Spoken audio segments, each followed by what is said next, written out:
real quickly, in the short amount of time we got left, when we look at this Electoral College thing, get the big picture first of all. Understand that the founders did not want a pyramid of power with the federal government at the top. That was the thing that they were most concerned not happen. Yet that is what has happened. And it has happened increasingly as we eviscerate the power of the states. Understand that it was 13 sovereign states that created the central government that we now call the federal government. They did it mainly for the purpose of self-defense. And understand that just as we've had all these other sovereign states create the United Nations, and I think that was a big mistake as well, that this whole thing could go down, that the United Nations could go down the same road. I've talked in the past about what I've seen in North Carolina, the county that I lived at, where they used to have jurisdictional boundaries, and in each one of these subsections of the county, you would elect an individual person.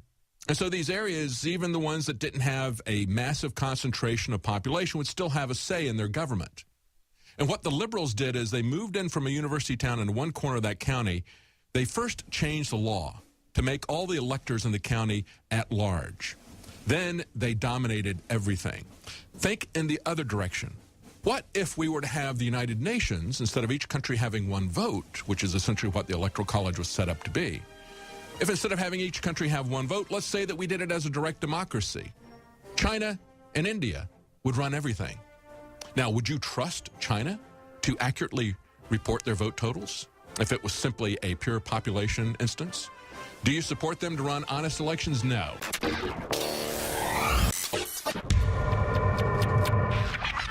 Talk show host is Alex Jones. He's a conspiracy theorist. Radio talk show host Alex Jones. Alex Jones. Jones is the wildly popular conspiracy theorist. Radio talk show host and conspiracy theorist Alex Jones. Deeply, I think, racist. I just got called racist by MSNBC. I don't want that man to have a gun. 1776 will commence again if you try to take our firearms. The Alex Jones Show. Watch the free stream live at InfoWars.com/show.